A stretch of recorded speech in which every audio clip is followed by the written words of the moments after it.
good day mga katropa, ayan. So ito na yung ating final review dito sa ating slingshot. So ito guys, so kung napanood nyo yung unang video ko doon sa review nito so yun, kulay black pa siya, iba pa yung kulay niya. Tapos sinabi ko stainless steel yung kanyang frame. So ayan, medyo siguro yung iba sa inyo dududa kung totoong stainless siya kasi yung presyo niya masyadong mababa. Wala pang 1,000. So kasi yung mga nakaraan so kapag may stainless steel na frame ang slingshot, yung presyo niyan 1,000 pataas. So ang pinakamababang nakita ko dati niyan stainless talaga is 1,500, kaya hindi ako makabili niya dati. Hindi naman ako talaga addict na addict sa slingshot. So kaya ayokong gumastos ng ganon para sa slingshot. So ngayon ito nakita ko to, tapos yan, pinakita ko rin sa inyo, ginawa ko ng review. Kasi nga, based dun sa kanyang specs is stainless daw siya. So ito, yung nagamit ko na siya ng matagal. Ayan. So napatanayan ko talaga na 100% stainless steel siya at talagang matibay. Okay? So sa mga hindi pa nakakaalam, yung specs ito, ayan. So stainless frame. Tapos ayan, yung kanyang clamp, hindi siya kailangang itali. So madali nang kalasin yung ating band. Ayan, ganyan lang siya So ito talaga yung gusto ko sa slingshot, yung may clamp para hindi na ako nagtatali ng band, yung kanyang goma. Okay, tapos ito yung kanyang mga metal sight. Ayan, may optic, saka merong label. Label yan. Pero hindi ko siya ginagamit, mas sanay ako ng ganito lang. So yun, para minimalistic ba. So dito ako sumisipat may guhit dyan. Ayan, nagkaroon na ako ng pork hit Kakagawa ko ng video, dito tumama. Hindi ko kasi masipat na maayos. Okay. So yung isa patunay dito na talagang napakatibay nito, ito Ayan guys, nakita nyo ba?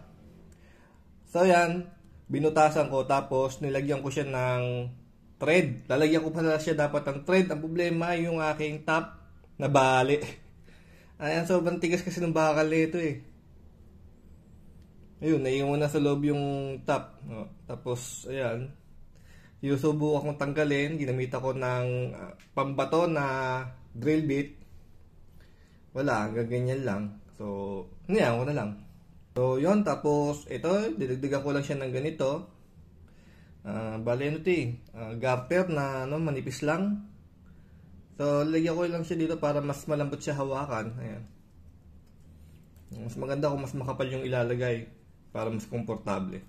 Tapos, ito yan. Papalitan ko rin itong handle.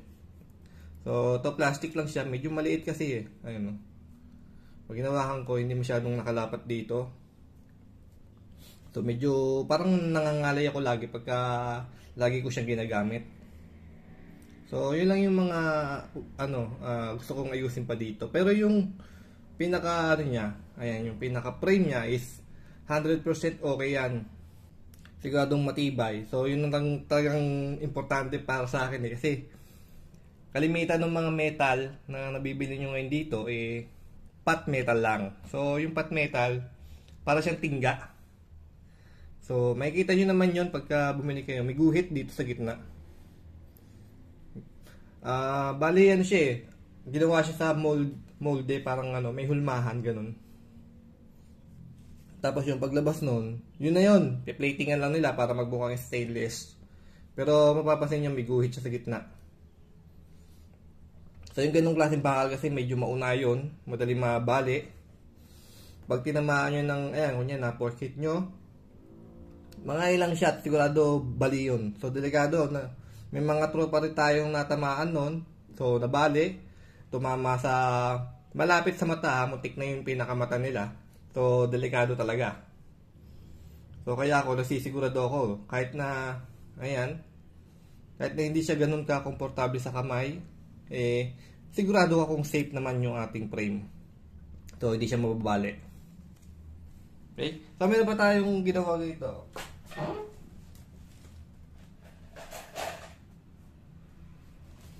So, ito pa pala yung aking isa. Ayan. So, kung napapansin nyo, iba yung kulay niya. So, ganito rin yan guys ha. So, ginawa ko, sinunog ko. Kasi kung pot metal to talaga, matutunaw na kagad to eh. So, sinunog ko hanggang sa magbaga siya. Ayan. So, kaya naging ganyan ang kulay. Pinipilit ko kasi palabasin yung kulay blue. So, hindi siya kaya ng torch na ginagamit ko. Kaya, ayan, hanggang ganyan lang yung kulay na nagawa. Pero itong screw, ayan, no? Medyo nag-blue siya. Siguro dahil maliit siya, madali siyang magbaga. Ayan. Ito kasing frame, medyo makapal. Kaya hanggang dyan lang yung inabot ng kulay.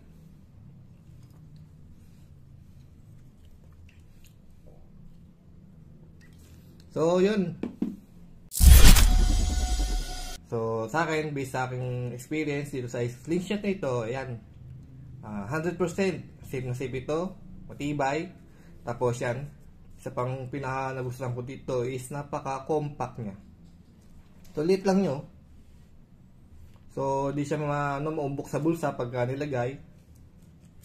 Sakto lang din naman yung gaang niya kasi yung kanyang frame, ayan, sakto lang yung kapal eh. Hindi naman siya masyadong makapal at hindi naman siya manipis.